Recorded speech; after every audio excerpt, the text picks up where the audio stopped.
Добар ден Скопје, добар ден Македонија. Кога ќе дојдеме на власт, ќе ги забраниме митинзите, да знаете. Ќе забраниме политички маркетинг и само дебатата ќе ни остане со аргументи да се бориме и со силата на знаењето, а не со манипулации. Значи, првото правило на делиберативното политичко говорништво вели, кога не знаеш што да кажеш, следи ги правилото на 3S. Stand up, speak up and shut the fuck up. Значи, не треба, народот му е преку глава од зборување, на народот му треба акција. Јас му честитам на Перо Камиказа што се нафати да бие оваа битка, бидејќи како професор по римско право римјаните велеле оној кој го мразат боговите му даваат да се кандидира за градски претор, сакајќи да кажат колку е тоа тешка работа. Римјаните имале избори секоја година, оти како што гледате, само пред избори се работи. И бидејќи биле прагматичен народ, тие секоја година ставале да имаат избори, бидејќи само тогаш и градските претори работеле. Кандидатите веќе и сами се представија, инаку и самиот тој збор доаѓа од латинскиот тога кандида, бидејќи римјаните кои се кандидирале носеле бели тоги. Но ние, бидејќи сме контраши, сме облечени во црно, гледам денеска, сакајќи да кажат дека тие се чисти и неизвалкани. Перо Камиказа, човекот кој со песната Црвено вино, црвени знамиња, ни ја прогласи независноста на истата сцена со Киро Глигоров.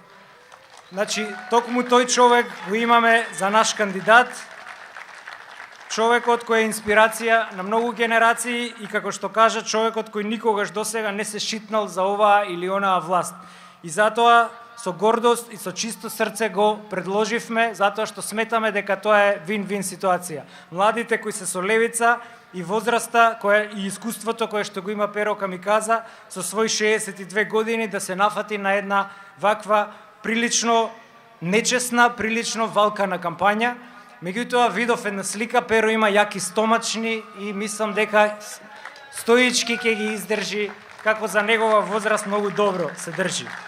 Следниот е Андреја, кој што се представи, Андреја архитектот, кој што во малиот прст ги има сите дупови и гупови и сите целото знаење, кое што може да застане буквално на патот на урбаната мафија, кое што ни го загорчи животот и не ни дава никако да мрднеме. Дополнително и екоактивистот го сакам водно. И последниот, оној без кој што ниту ленка, ниту левица немаше да биде, величествениот дервиш Хактан. Хактан баба или спиритуалното крило на левица. Има една анегдота со Хактан. Бевме на еден муавец, еден битен човек, сега нема да го именувам. И цело време бевме тројца, јас, Борис и Хактан. И цело време гледаше во мене.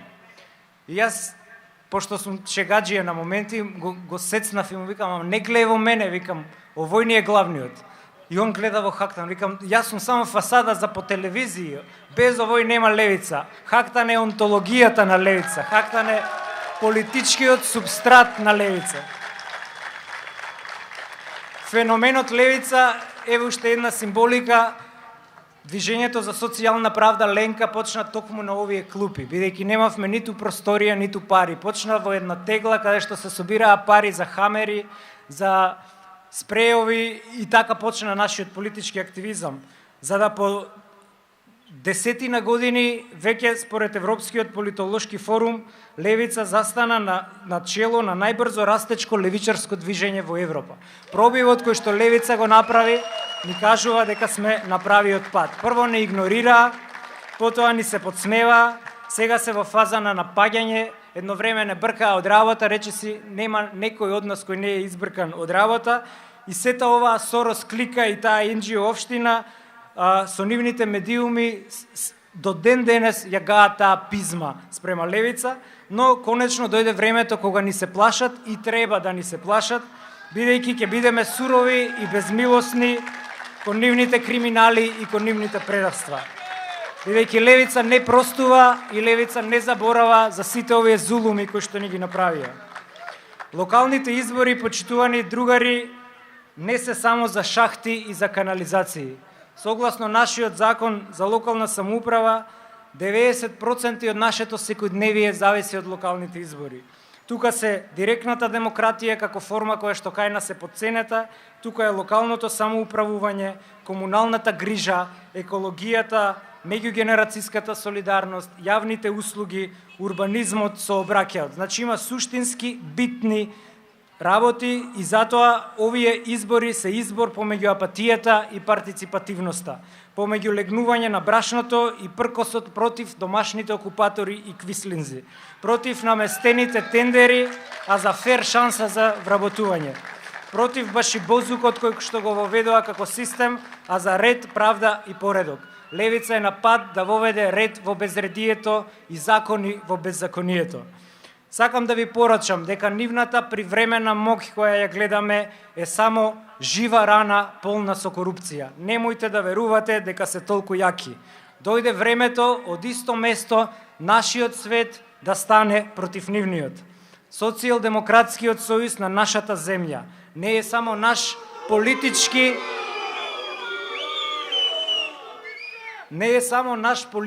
туку и класен непријател.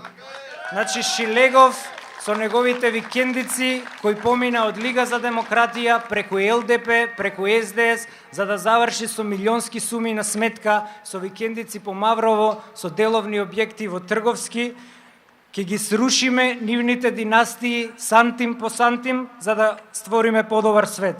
Ќе ги ликвидираме сите нивни привилегии кои ги влечат уште од времето на Југославија за да создадеме терен за ферплей за децата на транзицијата. Како што кажува мојот политички гуру, неподмитливиот Робеспиер, ќе ја пресечеме секоја рака што ќе се осмели да го задржи народот.